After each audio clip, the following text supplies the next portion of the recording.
Sve vas pozdravljam, želim vam dobro večer. Kao što ste mogli da vidite, večeras se bavimo događajem i onim što je vezano za taj događaj.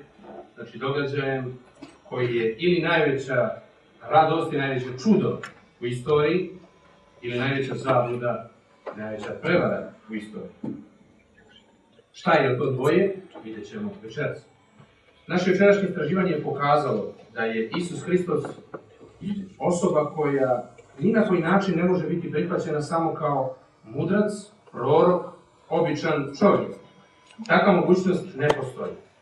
Njegov život i njegova djela, stavi odnos prema ljudima, sila i moć kojim je nadvladavao bolesti i smrt, nemoć, razum i mudrost kojima je ostavljao riječi i najljuće protivnike iza sebe, bez ikakvog dvomljenja svjedoče o nesvakidašnjoj ličnosti kakvu svijet do tada, a ni posle tog vremena nikada više nije vidio. S obzirom na učenje Isusa Hrista, koje je, kao što smo mogli vidjeti, bilo integrisano sa onim što on jeste bio i što je radio, a imajući u vidu da je za sebe tvrdio da je niko drugi do Gospod Bog, ostale su nam, kao što smo vidjeli, samo tri mogućnosti o pitanju ko je zaista bio Isus Hristos. A koje su to tri mogućnosti? Da je bio lažov, da je bio psihijatrijski slučaj, odnosno ludak, ili sam Gospod Bog. Da se podsjetimo zato šta kažu činjenice. Van biblijska svjedočanstva potvrđuju poštenje, istinoljubivost i čovjekoljublje pisaca Evanđelja. Pisci Evanđelja prikazuju i sami sebe pošteno, iskreno i otvoreno, čak i onda kada im to nije išlo u prilog. Najjača potvrda je to što su umrli za svoje svjedočanstvo. Njihova svjedočanstva su pisana tek nekih 20 godina do 30 godina nakon događaja, baš kada je najpogodnije da se sve zapiše, razmotri, hladne glave istraži i naravno prenese narednim generacijama. Jedine tri mogućnosti izbora u pogledu Isusa Hrista su da je ludak, lažov ili Gospod Bog. Nikako sam običan prorok, mudrac ili čak prosječan čovjek. Njegov učenje i život kao i svjedočanstva očevidaca, zapečaćeno krvlju, kažu da je bio Gospod Bog. Ja smatram da na osnovu sveukupnosti činjenica koje su nam na raspolaganju ne možemo razumno da odaberemo da je bio ni ludak, ni lažov, već jedino ono što je i tvrdio da jeste, a to je Gospod Bog. Mnogobrojni svjedoci, uključujući i rimskog kapetana, koji je posmatrao razapinjanje i slušao Isusove posljednje riječi, zaključili su da Isus ne može biti apsolutno ništa drugo osim Božji sin.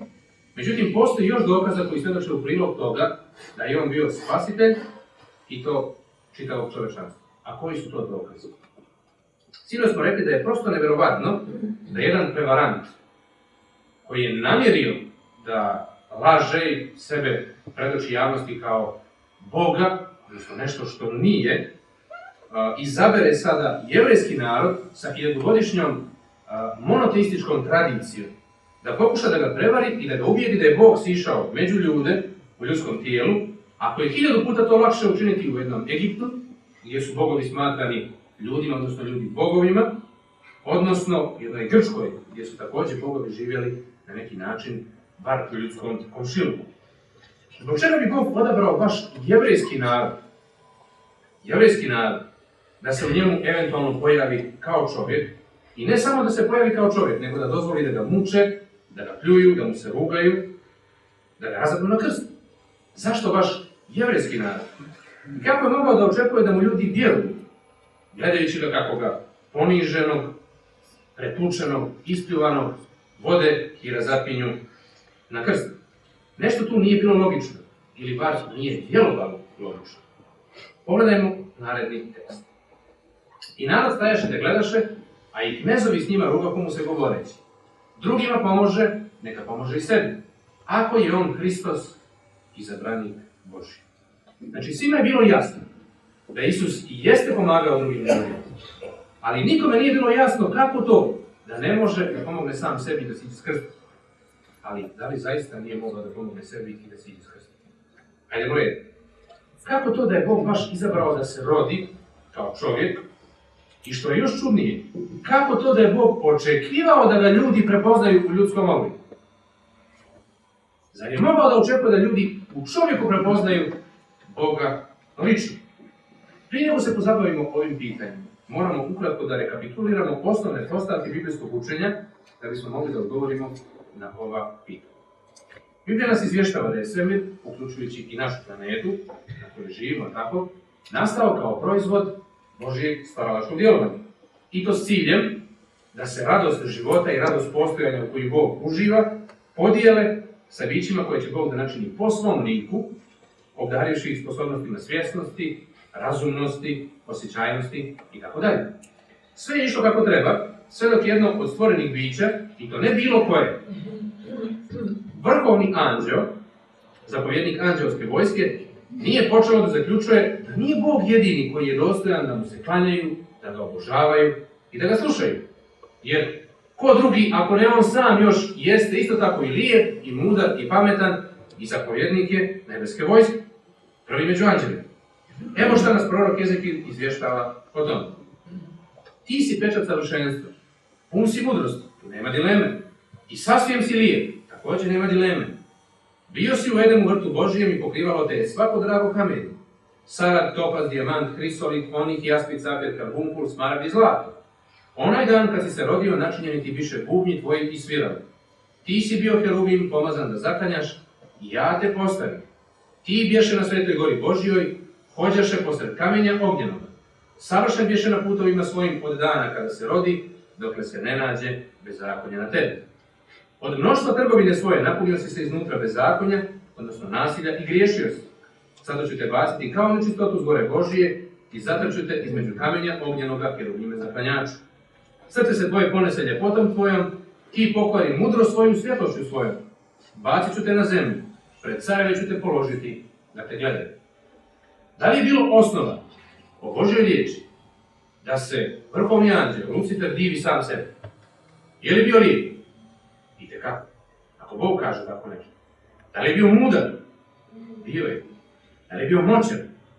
Bio je. Snažan? Bio je. Bio je prvi po poštovanju ispred svih drugih bića. Međutim, on je zaboravio da svoje poštovanje duguje onome koji ga je takvog i načinio. Prodavši, kao što tekst kaže, svoje unutrašnje savršenstvo za divljenje svojoj spoljašnjoj ljepoti, on je započeo borbu protiv jedinog pravog Boga i sopstvenog tvorca. Prorok Isaija dalje kaže: kako pade s neba zvijezdo danice kćeri zorine, kako se obori na zemlju koji si gazio narod.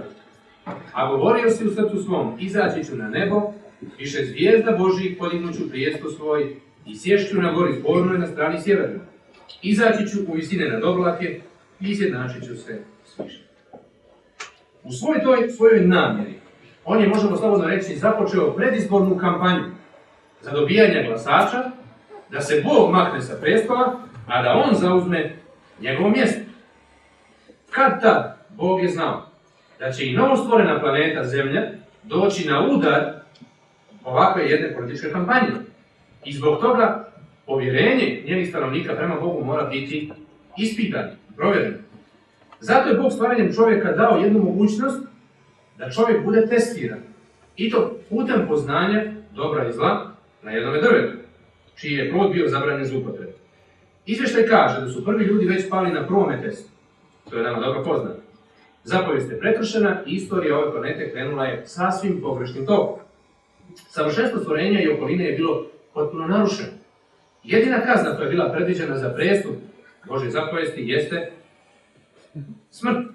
Plata za grijeh, kaže Biblija, smrt. Kada je čitav svemir očekivao da Bog ustane i kazni prestupnike, dogodilo se još veće iznenađenje. A to je da je Bog ustao i izrekao nešto potpuno nevjerovatno za čitav svemir. Od danas ćete trpiti posljedice svojeg prestupa i vratit ćete se u prah od kojega ste i nastali. Ali doći će dan kada ću ja poslati nekoga ko će zgaziti prevaranta i neprijatelja, ko će zbog toga morati da plati glavom radi vas i vašeg novog života. Ovo obećanje je ulilo veliku nadu prvom bračnom paru i od tada se prenosilo sa koljena na koljeno u očekivanju da već prva generacija bude generacija koja će izroditi spasitelja. Ako nije bila prva, onda druga. Ako nije druga, onda možda treća. Vijekovi su prolazili, međutim, obećanje se nije ispunjavalo. Ali, objedinjavalo se dodatnim informacijama, proširivalo se važnim detaljima. Od patrijaraka preko Mojsija do proroka, slika budućeg pomazanika Gospodnjeg je dobila sve više važnih elemenata. Jedan od njih jeste da će Mesija biti rođen kao potomak Avrama, praoca jevrejske nacije. Konačno, oko 400. godine prije Hrista, spisak proročkih knjiga i naravno proročkih detalja o dolasku Mesije je zatvoren. Površnim pregledom materijala moglo se zaključiti da je na listi desetine i desetine informacija i važnih detalja o danu, mjestu, načinu rođenja, krvnoj liniji, događajima iz života, ponašanju i djelima Mesije, pomazanika Božije koji će svojim životom da plati kaznu za prestup zakona prvih ljudi i koji će omogućiti ljudima povratak na mjesto odakle su prvobitno spali. Ali da li je moguće da se svi prorečeni elementi ispune možda u pogrešnoj osobi? Da li je moguće da neko kome nije bilo namijenjeno sasvim slučajno u sebi objedini ispunjenje svih prorečenih detalja i da pogrešnu osobu prihvatimo kao Mesiju? Što je još gore, da li je moguće da neko zlonamjeran naštimuje ispunjenje svih tih detalja u sopstvenom slučaju da bi prevario nestrpljive čekaoce tvrdeći da je baš on taj dugo očekivani i prorečeni Mesija? Više od 40 velikih proročanstava, od prve do posljednje knjige Starog Zavjeta, trebalo je da se ispuni u životu, ličnosti i djelu obećanog Spasitelja. Neko je vršio proračun i utvrdio da je vjerovatnoća da se samo 8 proročanstava ispuni u jednoj osobi jednaka milionima. Matematičar Peter Stoner, vršeći analizu, je izračunao da je vjerovatnoću ispunjenja 48 proročanstava u jednoj osobi jednaka kao 1 u bilion, bilion, bilion, bilion, bilion, bilion, bilion, bilion, bilion, bilion, bilion, bilion, biliona. Znači, vjerovatnoća matematički računa da se 48 proročanstava ispune u jednoj osobi. Nemamo naziv za taj broj. Znači, faktički, praktično da kažemo, približno jednako 0.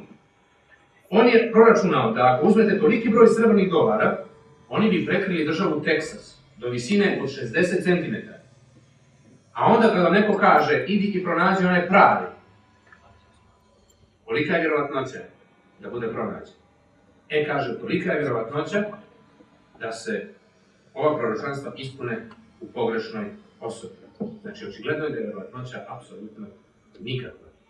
Prosto je nemoguće da pogrešnu osobu prepoznamo ako znamo sve detalje proročanstava koji govore o tome kako će izgledati Mesija, odakle će doći, gdje će biti rođen, ko će ga roditi, kako će živjeti, šta će raditi, kada će doći, koliko će dugo živjeti i tako dalje. Pogledajmo sada listu ispunjenih proročanstava Starog Zaveta u Isusu Hristu.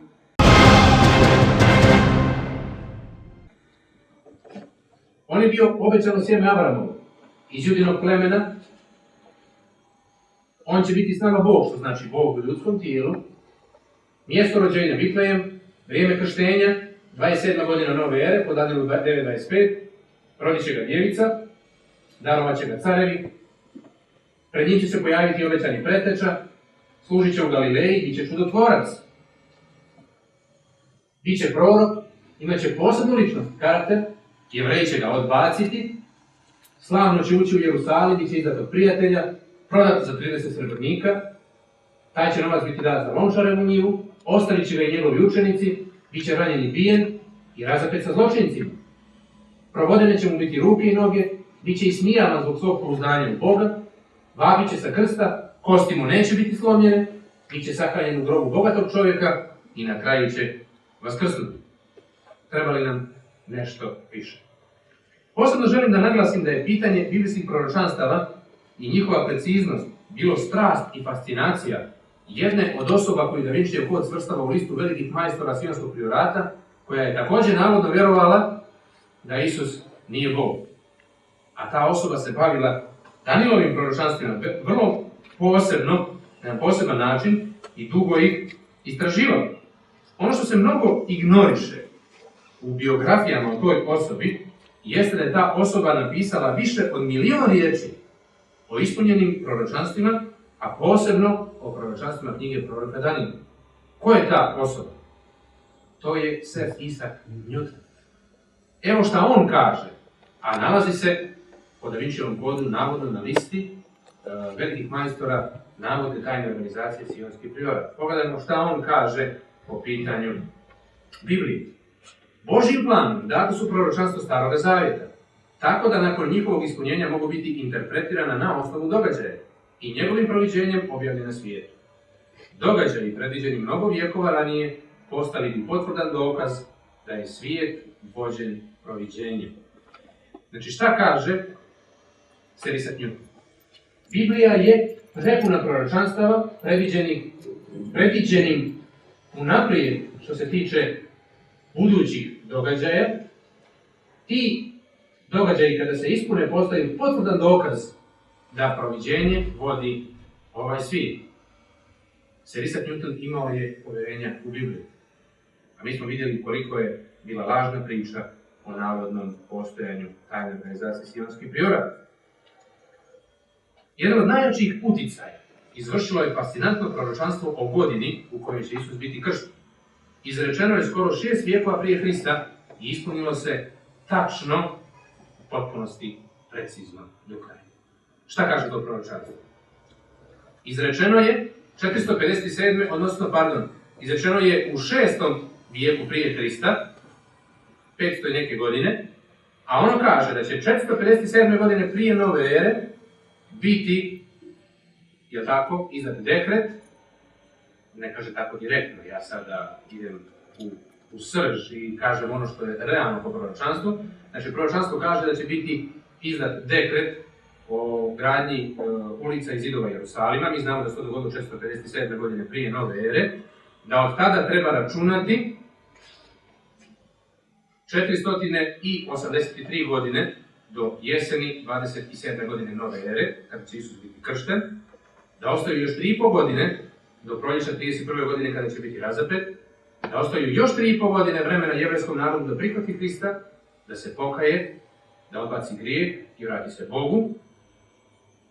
A sve to ukupno, po proročanstvu, treba da traje 490 godina, odnosno 70 sedmica.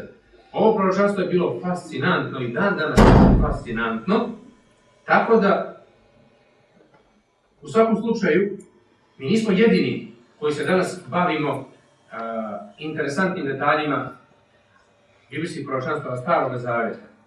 Već su se, kao što vidimo, i uticajni, mudri ljudi od nauke, koji su bili temelj nauke, koji se danas smatraju temeljem nauke, bavili njihovim značenjem, njihovom vrijednošću, njihovom fascinantnošću i sami su bili fascinirani kao što je to bio i Isaac Newton. Ali šta reći o Božjem očekivanju? Da u liku date osobe prepoznaju nikoga drugoga do Boga. Vidimo da je Bog dao dovoljno detalja, dovoljno obećanja, dovoljno preciznih elemenata po kojima se može prepoznati Mesija kada bude došao. Ljudi nisu mogli tek tako promašiti i uzeti pogrešnu osobu, da su poštovali ono što kaže Biblija. Isto tako, srednjovjekovna crkva je tvrdila da je zemlja ravna ploča, da je nose kornjače, slonovi i tako dalje. Kolumbovi mornari, kada su oplovili Španiju i krenuli dalje, u jednom trenutku su se jako uplašili. A zašto? Jer su očekivali da će doći do ćoška i onda se strmoglaviti u provaliju. Međutim, nisu. Zašto? Jer je zemlja okrugla. Da je crkva i društvo toga vremena poštovalo ono što Biblija kaže, nikada ne bi vjerovali u takvu glupost. A zašto?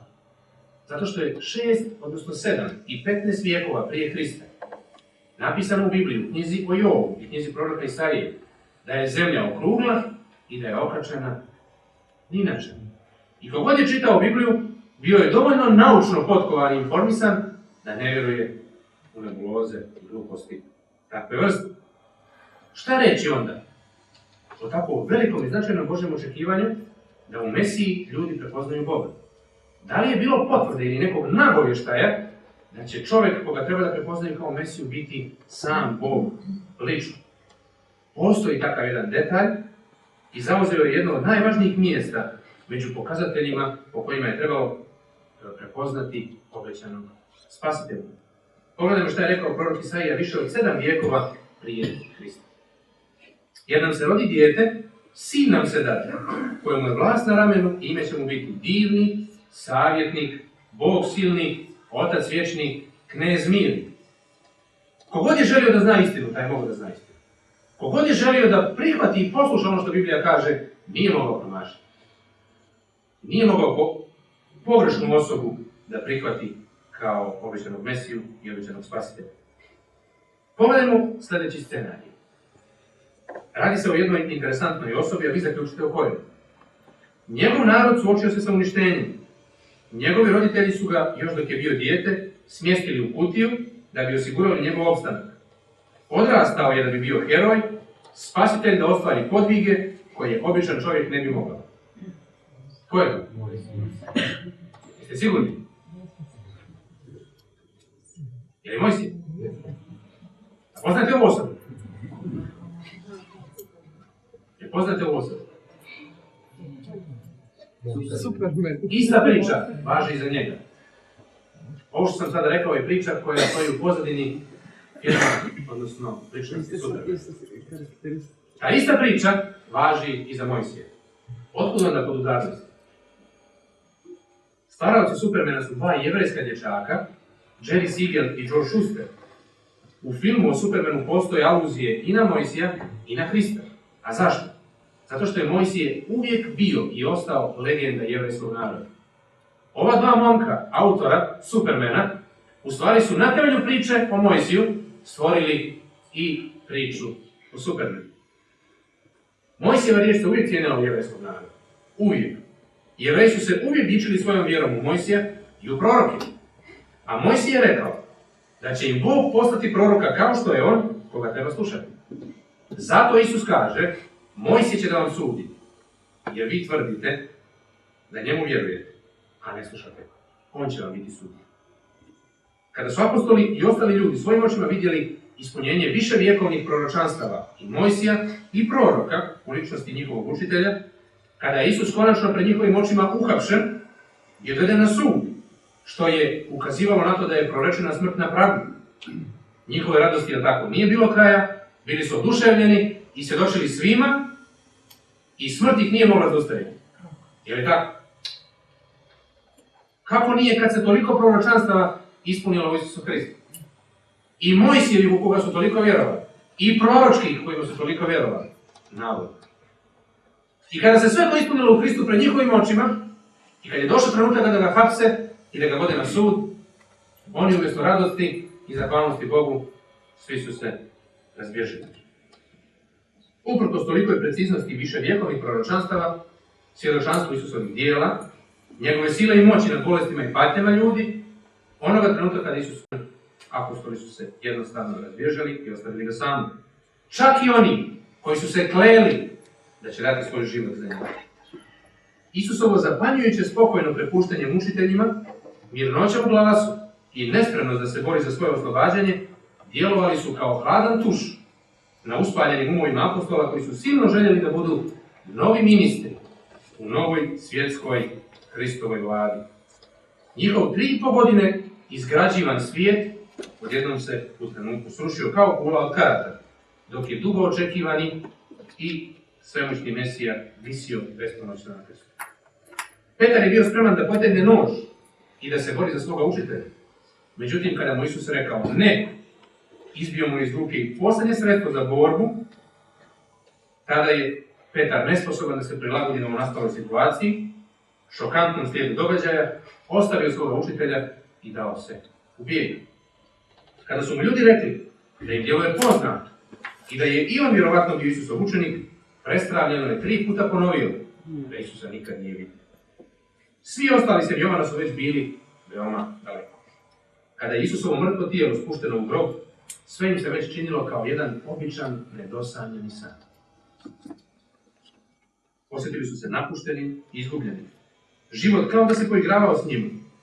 Narednih dana ih nalazimo kako se uplašeni za svoj život kriju po samo njima znanim skrovitim mjestima, da ih ne bi uhvatili i pogubili sa Hristom. Pogledajmo šta kaže izvještaj upravo o tom. A kad bi uveče onaj prvi dan nedjelje, i vrata bijahu zatvorena, gdje se bijahu učenici njegovi skupili od straha jevrejskoga, oni su se skupili od straha jevrejskoga. Ne samo da su bili uplašeni, već ih vidimo i angažovane na starom, dobro poznatom poslu, jedinom preostalom na koji su se mogli pouzdati. Bijahu zajedno, kaže Simon Petar i Toma, koji se zvaše Blizanac, i Natanajlo iz Kane Galilejske, i sinovi Zebedejevi, i druga dvojica od učenika njegovih. Reče im Simon Petar: odo ja da lovim ribu. A rekoše mu ostali: idemo i mi s tobom. To je bilo sve što je preostalo apostolima koji su prije dan ili dva doživjeli potpuno rušenje svijeta kome su se nadali. 11 preostalih apostola koji su nekada bili sposobni da istjeruju demone, da liječe bolesne, sada su potpuno bespomoćno i beznadežno izgubljeni, pokušavaju da se prilagode novoj, a u stvari staroj realnosti. Realnosti bez Krista. Kao da ga nije bilo. Ribanje je ponovno postalo njihov svakodnevni život i njihova realnost. Iz Evanđelja možemo da primijetimo sljedeće. Kada je Isus rekao svojim učenicima da će otići u Jerusalim i stradati, Jakov i Jovan zatražili su od njega da sjednu gdje? Preko svoje majke, preko posle. S njegove lijeve i s njegove desne strane u Novom carstvu. U kakvom su tu oni Mesiji sanjali? O Mesiji, političaru, vladaru velike moći i slave, vojskovođi, ko bi još sanjao o mučenom, pljuvanom i razapinjanom gospodaru i caru?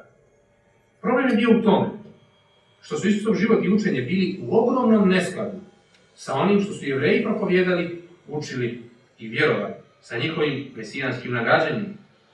Oni su od djetinjstva bili poučavani da će Mesija kada dođe biti vladar, pobjedonosni politički vođa, koji će na čelu vojske sa velikom silom i moći osloboditi Jevreje ropstva Rimljanima i postaviti ih na vodeće mjesto nad svim drugim nacijama, jer su smatrali da im to jedino i pripada. Mesija koji strada, Mesija koji pati, nije se uklapao u već stvorene predstave i očekivanja. Mesija je trebao da bude sin cara Davida, koji će donijeti pobjedu i napredak jevrejskom narodu. Isusov život i učenje, njegova spremnost da pomogne čak i omraženim Rimljanima ili Samarijanima, nisu se uopšte uklapali u stvorene okvire i predubjeđenja čak i kod samih njegovih učenika, apostola. Zbog toga je njegova smrt raspršila sve njihove nade i utjerala im je strah u kosti, toliko da su se krili na najtajnijim mjestima, bojeći se hapšenja i smrti. Dr. George Eldon Ladd, profesor Novog Zaveta na Teološkom fakultetu Fuller, kaže sljedeće: ovo je razlog zbog koga su učenici ostavili kad je bio uhapšen.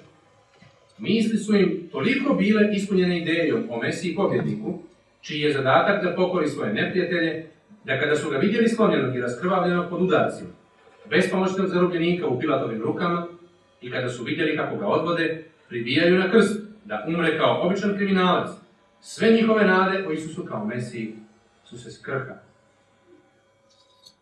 Jasna je psihološka činjenica da mi čujemo samo ono što smo spremni da čujemo. Isusova predviđenja o njegovoj patnji i smrti naišla su na ljude uši. Učenici, uprkos njegovim upozorenjima, nisu bili za to spremni. Međutim, pregledom dalje istorije dolazimo do začuđujućih preokreta, čudne informacije. Kakav su ovaj kraj doživjeli apostoli?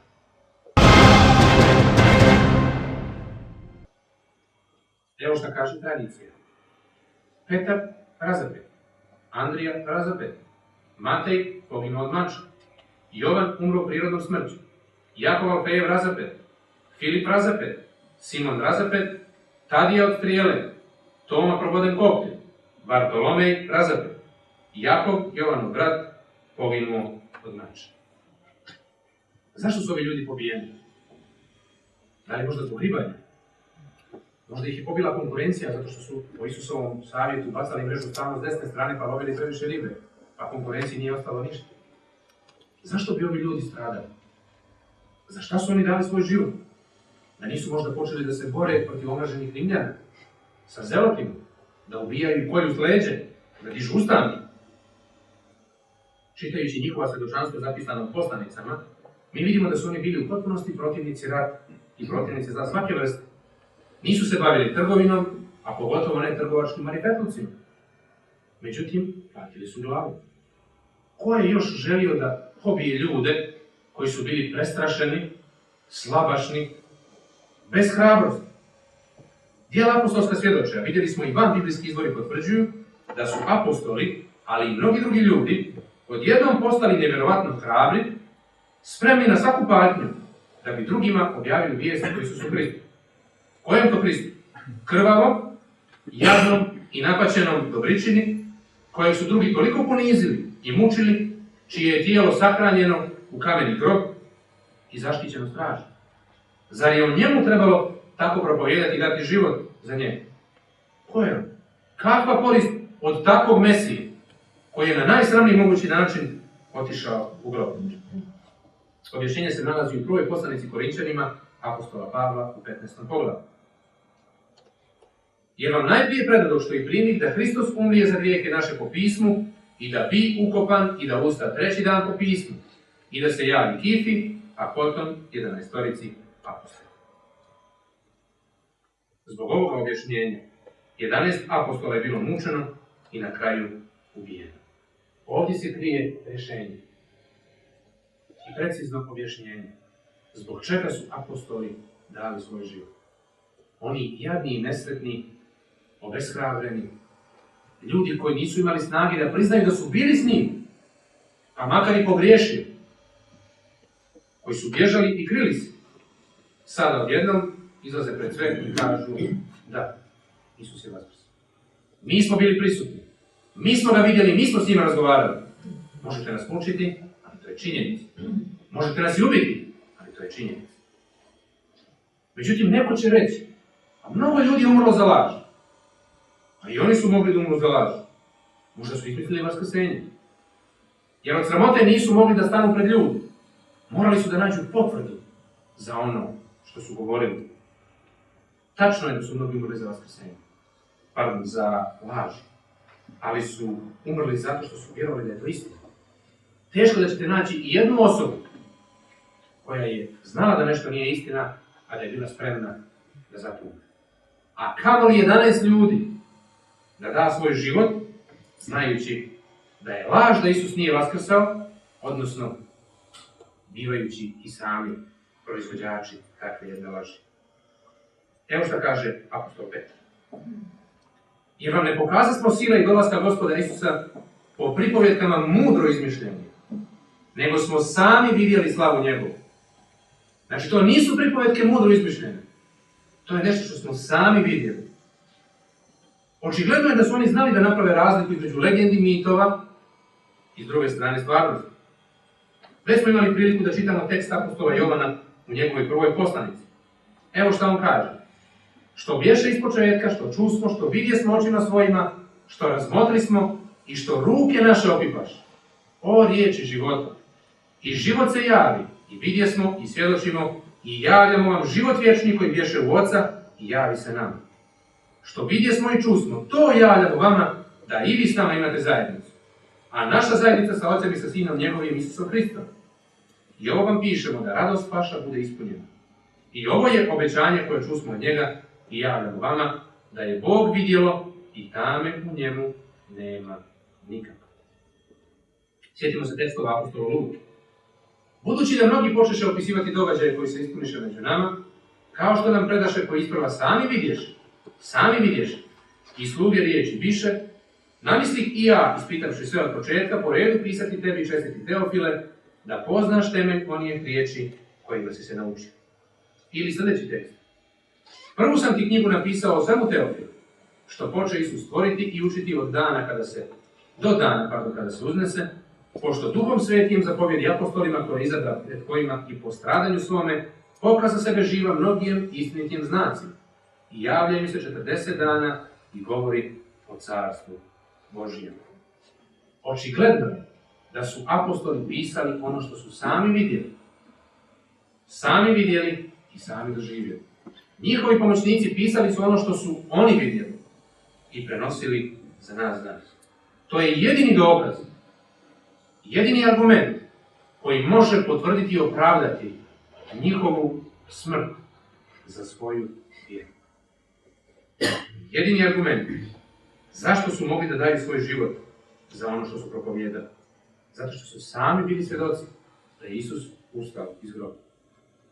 Svjedočanstvo očevidaca se najviše baziraju na vaskrsenju. Kao što smo vidjeli, Isusova smrt je bila za apostole šokantna do te mjere da su se odmah pretvorili u grupicu plašljivih ljudi koji su zazirali apsolutno od svega, koji su se krili na tajnim mjestima da ne bi i oni bili uhvaćeni i pogubljeni sa Isusom. Kada je do njih stigla vijest da je Isus vaskrsao, neki su odmah nedvosmisleno izrazili sumnju. Sjetimo se samo tome. Dok ne vidim na rukama njegovim rane od klina i dok ne metnem prsta svojega u rane od klina i ne metnem ruke svoje u rebra njegova, neću vjerovati. Da li su apostoli bili brzi da prihvate informaciju da Isus ustao iz groba? Nimalo brzo. Ne samo Toma, nego i drugi. Nisu bili baš tako brzi. Isus je morao 40 dana da se javi. 40 dana da bude sa njim. Da im bude jasno. Gdje ih je pronašao? Sakrivene po tajnim prostorijama, na obali mora gdje su se vratili svakodnevnim aktivnostima. Da li su propovijedali o Hristu? Ne. Zašto? A njihova nada je sahranjena u kameni grob. 40 dana je morao da ih uvjerava. 40 dana je morao da bude s njima. Da ih ohrabri, da ponovo vrati njihovu vjeru. Ali kada je vratio, više nije bilo potrebe da se iko od njih krije ili bježi. Smrt za njih više nije bila važna. Tomina reakcija je bila sasvim razumljiva sa strane skeptika, odnosno sa strane bilo koga razumnog čovjeka. Ko je još lud da vjeruje u tako čudnova događaj kao što je vaskrsenje? Toma kaže, ja ne, dok ne stavim prste svoje. I pored svih činjenica koje su stajale u proročanstvima, Toma kaže ne, dok ne opipam, jer je to za njega bilo suviše nevjerovatno. Zato Isus dolazi posle 7 dana među sve apostole i kaže Tomi, pruži prst svoj, evo ti dokaza. Da li je onda čudno što je Toma posle dao svoj život? Kakva je bila Tomina reakcija nakon ovog susreta? Gospod moj i Bog moj. Nema više diskusije. Da li je onda čudno što je Toma dao svoj život? Apsolutno nije. Da li je čudno što je jedan plašljivi čovjek postao neustrašiv do te mjere da propoveda o Hristu, bez obzira na zatvor, ruganje, prebijanje, pljuvanje, odbacivanje? Apsolutno nije. Kasnije je ovo svoje priznanje, koje je ovdje izrekao, platio glavom. Pogledajmo Petru. 3 puta se odriče Hrista za vrijeme suđenja i onda bježi. Međutim, 50 dana nakon raspeća, odnosno vaskrsenja, pojavljuje se na ulicama Jerusalima i dok mu je prijetilo hapšenje i smrt, on propovijeda o vaskrsnom Hristu. Bacaju ga u tamnicu i tuku. Na kraju ga razapinju na glavačku. Da li je pogriješio što je dao život za to? Bio je uvjeren da nije. A zašto? Objašnjenje se nalazi opet u 1. Korinčanima 15.5. Jer vam najprije predadok što i primih da Hristos umrije za grijehe naše po pismu i da bi ukopan i da usta 3. dan po pismu i da se javi Kifi, odnosno Petru, a potom 11 apostola. Petar koji je bio spreman da pobjegne, da se odrekne svega, 3 puta laže pred svima i kaže ne, ja ga ne poznajem. Odjednom postoje neustrašiv propovjednik evanđelja, neustrašivi očevidac i svjedok za Hrista. Zašto? Zato što kaže da je lično sreo Hrista nakon vaskrsenja. Otkud među mučenicima Isusov brat Jakov? Pogledajmo što kaže Jovan 7.5. Jer ni braća njegova ne vjerovali. Ni Jakov nije vjerovao u Isusa. Šta su mu govorili? Ti si kao neki prorok. Ajde, uradi nešto, ajde da te vidimo, ajde, idi tamo pred narod, pokaži se da vidimo šta ti znaš, šta ti umiješ. A kaže, ni braća njegova ne vjerovali. Međutim, među onima koji su ubijeni, mi vidimo Isusovog brata Jakova, koji je platio glavom svoju vjeru za Isusa. Odakle? Vjerovatno je za njega bilo ponižavajuće što Isus okolo priča gluposti, da je on Božji sin i što ih još narod mora povezati s njim i da kaže ovo onaj vaš brat, Tesarov sin. On nije sin Božji, obećani Mesije. Međutim, na kraju se i sa Jakovom nešto dogodilo. Bio je spreman na kraju da umre za svoju vjeru u Hrista. A zašto? Opet se odgovor nalazi u 1. Korinčanima 15:7. A onda se javio Jakov. Jakov je imao dokaz, jer je lično razgovarao sa Hristom nakon vaskrsenja. Ako je vaskrsenje bilo laž, onda su to apostoli znali i sami su ovjekovečili strahovitu prevaru. Ali prvo, rekli smo da se to ne slaže s onim što znamo o njima kao visokomoralnim ljudima, koji su osuđivali laganje, koji su podsticali ljude da govore istinu. Prevara ne bi mogla da od šačice razočaranih strašljivaca napravi strašljive borce za istinu spremne da odviju smrt, ali neki da se odredu svoje vjere. Ko je još u stanju da se suoči sa mučenjem i sa smrću za nešto što zna da je laž i izmišljotina? Ako bi i našli jednoga ludaka, ali 11 koji su sami smislili tako veliku prevaru i na kraju dozvolili da ih zato biju, prebijaju, muče, pljuju, odbacuju, da im se rugaju i da daju život za to. Francuski filozof Pascal piše: neosnovana tvrdnja da su apostoli varalice je potpuno besmislena. Hajde da razmotrimo optužbu da bismo donijeli logičan zaključak. Zamislimo tu 12-toricu koji se sreću nakon smrti Isusa Hrista i kuju zavjeru, kako bi svima rekli da se podigao iz mrtvih, i to bi predstavljalo napad i na svjetovne i na religiozne vlasti. Čovjekovo srce je promjenjivo i nestalno. Povija se pred obećanjima, privlače ga materijalna bogatstva. Da je i jedan od ovih ljudi posustao pred tako privlačnim iskušenjem, naravno bogatstva, ili da je podegao jačim dokazima zatvora i mučenja, svi bi oni bili izgubljeni. Kada imate jednu zavereničku družinu i stavite ih na muke, jedan među njima, koji je najslabiji, obično, što bi mi ono rekli, propjeva i prizna šta su uradili. Pogotovo kada se smiješi smrtna kazna. Zašto imamo zaštićene svjedoke? Zato što ne žele da plate glavom za ono za što smatraju da ne treba da plate glavom. Svi su apostoli, sem Jovana, platili glavom za ono što su vjerovali. Očigledno da nije bilo dovoljno čvrstih argumenta, niti da je smrt bila dovoljno čvrst argument da se odreknu svoje vjere. Pogledamo šta kaže nam drugi autor. Na dan raspeće bili su ispunjeni tugom. Prvoga dana u nedelji radošću. Za vrijeme raspeća bili su očajni. Prvoga dana u nedelji njihova srca su gorela sigurnošću i nadom. Kada su prvi put čuli poruku o vaskrsenju, prihvatili su je s nevjericom i bilo im jako teško da je prihvatili. Ali kada su se jednom uvjerili, više nikada nisu posumnjali. Kako bi se mogla objasniti ta nevjerovatna promjena kod ovih ljudi i to promjena koja se zbila za tako kratko vrijeme?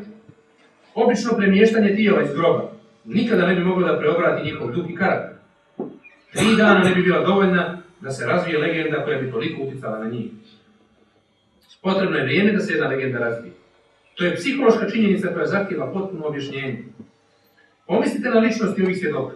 Ljudi i žena koji su dali svijetu etički najuzvišenije učenje koje je svijet ikada upoznao, koji su čak i po svjedočenjima svojih neprijatelja živjeli u skladu sa učenjem koje su prenijeli. Pomislite koliko je apsurdno i zamisliti malu grupu poraženih kukavica koje se kriju u nekoj sobi na spratu jednoga dana, a nekoliko dana kasnije se preobražavaju u družinu koju više nikakav progon nije mogao učutkati. I zatim pokušati da pripišemo ovu dramatičnu promjenu ničem boljem nego jednoj bijednoj izmišljotini koju su upravo oni pokušali da utrape svijetu. To jednostavno nema smisla. Možemo li vjerovati ljudima koji su prošli kroz test smrti da bi dokazali istinitost onoga što su vjerovali i objavljivali? Evo što kaže autor knjige Ne samo tesar, Josh McDowell. Mislim da mogu da vjerujem njihovom svjedočanstvu više nego svjedočanstvu većine ljudi koje danas reći. Ljudi koji nisu spremni ni da pređu ulicu za ono što vjeruju, a kamoli da umru za to. Ja nemam šta da dodam na ovo. Šta reći onda o teorijama koje danas neki navodni skeptici navode da bi pokušali da daju jedno prirodno objašnjenje navodnom Hristovog vaskrsenja. Njihovom analizom shvatit ćemo da samo gubimo vrijeme u pokušaju da dočaramo da li su te teorije uopšte realne, jer nijedna od njih nije ni najmanje logična. Koje su to teorije? Teorija o pogrešnoj grobnici, teorija o ukradenom tijelu i teorija o Hristovoj nesvjesnici, nakon koje se probudio, izašao napolje, oporavio i pokazao apostolima. Teorija o pogrešnoj grobnici. Ona pretpostavlja da su žene koje su izvijestile da tijela više nema u grobu, u stvari otišle gdje? Na neki drugi pogrešan, prazan grob. Ako je tako, onda ne samo da su žene promašile grob, nego su i apostoli promašili i otišli na pogrešan grob. Prosto je nevjerovatno da su svi oni promašili i otišli na pogrešan grob. Ali čak i da su oni promašili i otišli na pogrešan grob, ko je mogao da kaže da su promašili? Jevrijske vođe i vojska. Sami si te apostole koji jedu na pogrešan grob i kažu: ljudi, ustao je! Samo i u tom grobu su trebali da nađu peškir složen i stavili na svom mjestu. I kažu: ustao je! A kažu vođe: da, ljudi, pa davite nebuloze i gluposti.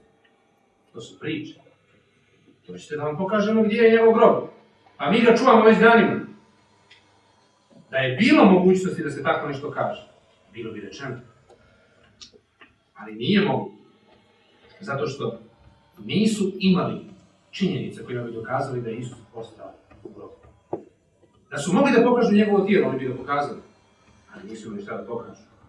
Pošto to nikada niko nije uradio, jer nije ni mogao, ova teorija može slobodno da se odbaci kao potpuno nerealnost. Druga teorija. Teorija o ukradenom tijelu. Kažu da su utučeni, prestravljeni, obeshrabreni, slabašni učenici otišli na grob, prebili stražu, potplatili ih i neustrašivo pošli da varaju svi. Pritom su i same sebe toliko dobro ubijedili da su bili spremni da plate glavom za laž koju su sami smislili. Još je nevjerovatnije reći da su možda i jevrejski zvaničnici ti koji su ukrali tijelo i pokazali da ga više nema, jer bi time sami sebi skočili u usta. Šta reći o ovoj teoriji? I ona je potpuno besmislena. Teorija o nesvjesnici. Ova teorija kaže da se Isus u stvari na krstu onesvijestio od iscrpljenosti i gubitka krvi.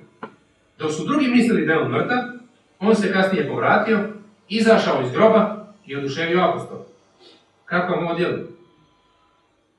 Je to realno?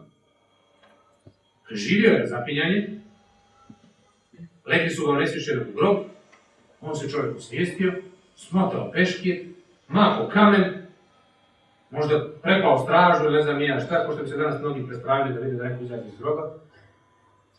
I onda otišao da oduševi učenike, da je vaskrsao, da je s njim sve u redu, da je on Gospod Bog koji ima život u svojim rukama i koji će dati i njima. I može da im podari njegovo vječno i nesalomivo tijelo. Nije baš zabavno kao neka komunistička emisija, ali djeluje šaljivo. A zašto? Da bismo pokazali koliko je ova teorija glupost i neodrživa, prvo se moramo pozabaviti načinom na koji su Rimljani razapinjali ljudi.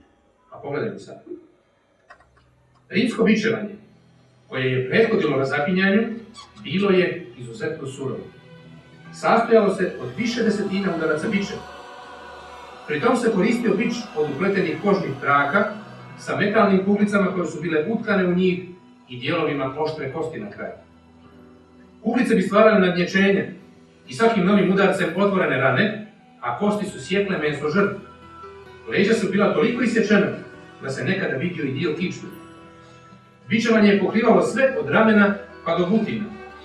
Kako je bičevanje nastavljano, kidali bi se, kažu, skeletni mišići, proizvodile bi se trake krvavog mesa koje su produktavali. Mnogi bi već umrli od samog ovakvog bičevanja, a kamoli još od razapinjanja. Ako ne bi umrli, upadali bi u takozvani hipovolemijski šok od gubitka količine krvi. Srce bi ubrzalo rad, jer je krvi bilo sve manje, pritisak bi padao i prouzrokovao nesvjesnicu. Osoba bi postala veoma žedna, jer bi tijelu nedostajalo tečnosti. Upravo vidimo iste simptome i kod samoga Isusa, jer je i sam rekao da je žedan. Izmučen se teturao ka Golgoti bez snage da nosi krst. Kada se srušio, krst je dat Simonu da ga nosi umjesto njega. Kasnije Isus traži da nešto pije jer je žedan i ponudili su mu sitnicu. Bio je u toliko kritičnom stanju i prije zakucavanja eksera kroz ruke i noge. Kada je stigao na mjesto raspeća, bio je položen na horizontalnu gredu koja se zvala patibulum. Za nju bi mu bile prikovane ruke ekserima dugačkim 12,5 do 18 cm. Klinovi su zabijani kroz ručne zglobove, jer bi zabijanje kroz dlanove pokidalo meso i kožu i čovjek bi pao sa krsta. Znači, klin nije probijan ovdje, nego ovdje direktno kroz globu, kroz centralni nerv, ruke. Inače, da je bilo ovdje, pokidalo bi meso i čovjek bi spao sa krstom. Klin bi znači prošao kroz zglob i prošao kroz nerv ruke i to bi proizvelo izuzetno jake bolove, kao kad se udarimo laktom u neki čošak, pa nas jako zaboli. A ovo je bio stalan, neprekidan bol. Zbog takvog nepodnošljivog bola izmišljena je posebna riječ da opiše takvu vrstu bola. Riječ excruciare, kaže se nepodnošljiv, odnosno bol sa krsta. Bol kakav ništa drugo ne može da donese. Morali su da stvore novu riječ, jer ništa u jeziku nije postojalo što može da opiše strahotu patnje čovjeka na krstu. Nakon toga Isus je bio podignut sa horizontalnom gredom koja je privezana za vertikalu, a onda su klinovi zakucani i kroz njegova stopa. Kada je osoba u vertikalnom položaju, smrt je spora, prate je teške muke usred gušenja. Da bi mogao da izdahne, čovjek je morao da se osloni na eksere kroz rane kojima su probijana stopama, što je onda proizvodilo opet nepodnošljivi bol. Kada bi nastupila potpuna iscrpljenost, osoba više ne bi mogla da diše i da se izdiže, zato što nije mogla da se podigne da udahne plući. Dr. Aleksandar Meterel u intervjuu za knjigu Isusov zločin kaže sljedeće. Kako bi osoba usporavala sa disanjem, upadala bi u stanje koje se zove respiratorna acidoza. Ugljen dioksid u krvi se rastvara i pretvara u ugljenu kiselinu, koja povećava kiselost krvi. To na kraju dovodi do nepravilnih srčanih otkucaja i on zatim umire od prestanka rada srca. Čak i prije nego što je umro, hipovolemijski šok bi prouzrokovao neprekidne brze otkucaje srca koji bi doprinijeli otkazivanju rada srca, što bi rezultovalo skupljenjem tečnosti u membranu oko srca, što se naziva perikardijalna efuzija, kao i oko pluća, što se naziva pleuralna efuzija. Znači on kaže, u ovakvom stanju čovjeku bi se oko srca skupila krv i šta? Voda, odnosno tečnost, provid. Kada je rimski vojnik probio Krista kopljem, šta je izašlo? Providna, bijela tečnost, tako, i izašla je krv. Imajući u vidu praksu da se razapetom polome noge da bi se ubrzala smrt, jasno je zbog čega to nije urađeno u Isusovom slučaju. Jer već bio mrtav. 1968. godine arheolozi su u Jerusalimu otkrili ostatke oko 30 Jevreja koji su umrli tokom ustanka protiv Rima oko 70. godine. Jedna žrtva, čije ime izgleda bilo Johanan, bila je razapeta. Klin od 18 cm je bio i dalje zabijen kroz pet, kroz stopala, sa malim djelićima maslinovog drveta od krsta, koji su još uvijek bili na klinu. Time je potvrđen način razapinjanja. Da li je Isus mogao da preživi ovakvu stravičnu vrstu torture? Ljekari koji su istraživali njegov slučaj decidirano tvrde da nije moguće. Ali i da jeste, i da je položen onesvješćen u grob, da li je mogao da izađe iz groba? Mi danas znamo da je grob u koji je položen imao gornji ulaz, onda strmi pad ka donjem ulazu, niz koji je kotrljan kamen u obliku diska na otvor. Čak i da je Isus uspio da preživi užase razapinjanja, bio bi u strahovito teškom stanju. Da li bi imao dovoljno snage da pomjeri kamen koji je bio na donjem ulazu i da izađe napolje? Ako prije razapinjanja nije mogao da nosi drvenu gredu na leđima, da li je posle razapinjanja i lomljenja zglobova, čupanja ramenih zglobova, mogao da pomjeri svojim takvim rukama kamen sa ulaza i da eventualno savlada stražu na samom ulazu u grob? Još u 19. vijeku jedan njemački teolog iznio je završni argument koji je definitivno potkopao teoriju o onesvješćivanju, a on kaže sljedeće. Osoba u takvoj vrsti stanja nikada ne bi mogla da nadahne svoje učenike da krenu i da objavljuju da je on gospod života koji je pobjedio grob. Pošto je pretrpio strašno zlostavljanje, sa katastrofičnim gubitkom krvi i traumom, izgledao bi toliko bijedno, da ga učenici nikada više ne bi pozdravili kao pobjednika nad smrću. Sažaljevali bi ga i pokušali da ga paze dok ne ozdravi. Zbog toga je pogrešno misliti da bi učenici, kada bi se takav Isus pojavio pred njima, započeli svjetski pokret zasnovan na nadi da će on i njih vaskrsnuti i dati im novo tijelo kao što je njegovo. Kako bi to bilo novo tijelo, kao što bi bilo takvo njegovo ranjeno iz groba? Šta onda reći o teoriji o nesvjesnici? Ni on ne može da stoji. Šta zaključiti na kraju? Da li uopšte postoji mogućnost izbora između bar dvije podjednako vjerovatne mogućnosti? Ja ne mogu da se složim da postoji. Nema apsolutno nikakve argumentacije u prilog i jedne druge mogućnosti, osim da Isus jeste Bog i da je vaskrsao iz mrtvih. Jer njegovi očevici i svjedoci glavom su platili da je to činjenica koje su sami bili svjedoci. Hajde na kraju da rezimiramo ono što smo mogli zaključiti večeras. Isus Hristos je svojim životom i djelom ispunio sva starozavetna proročanstva o dolasku Mesije. Iako je i sam unaprijed govorio da će biti uhvaćen i razapet, učenici nijesu shvatali suštinu. Kada je uhapšen, svi su ga napustili u strahu od hapšenja. Vratili su se starom načinu života. Nakon nekoliko dana nešto se čudno dogodilo. Apostoli su počeli neustrašivo propovijedati da je Isus Hristos vaskrsli Mesija i svoje propovijedanje potvrdili su odlučnošću do smrti. Teorije o praznom grobu, ukradenom tijelu i nesvjestici su potpuno neodržive i apsolutno nelogične. Jedino razumno objašnjenje se nalazi u 1. Korinčanima poslanici i glasi: jer vam najprije predadoh ono što i primih, da Hristos umrije za grijehe naše po pismu, i da bi ukopan, i da usta treći dan po pismu, i da se javi Kifi, odnosno Petru, a potom i 11 apostola. Konačan zaključak jeste: Isus je zaista vaskrsao. Drugog, a kamoli trećeg, logičnog objašnjenja nema i ne može i da bude. Bar za mene, a nadam se i za vas.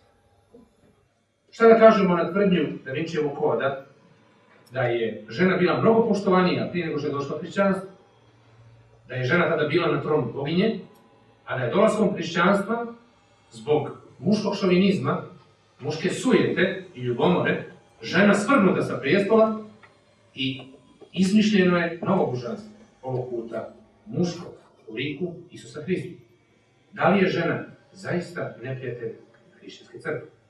O tome ostaje da se pozabavimo sutra.